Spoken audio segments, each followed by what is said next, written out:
We're here at the site of the theater here in Corinth. Oddly enough, the main archaeological site is up there. That's where all the tourists are. You come down here, nobody's here, which is really odd because one of the things they found down in this area where nobody else is at, and it's not really even been excavated, is this inscription.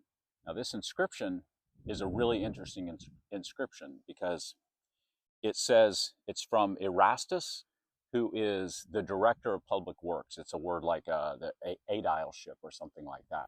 And so Erastus was the director of public works of Corinth, and Erastus would have put this inscription right here, probably a street or part of the theater, or just something, you know, like we do today to say, hey, your tax dollars are at work.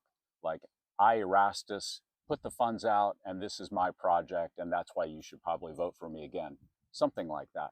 Now, why this is an interesting inscription that says specifically Erastus is when Paul writes the book of Romans, he's writing from Corinth.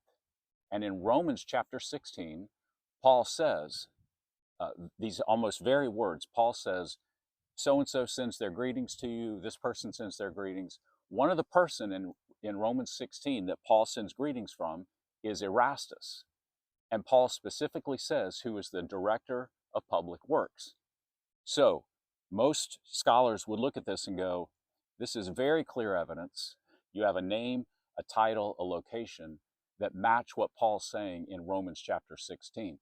This is one of the very few inscriptions where we have right here carved in stone, director of public works of Corinth, a guy named Erastus, and it's the very person that Paul mentions. Erastus was not only the director of public works here, he was a helper of Paul. They were on the same team. He helped Paul. He did some traveling with Paul. He may have even funded some of Paul. So very important inscription here.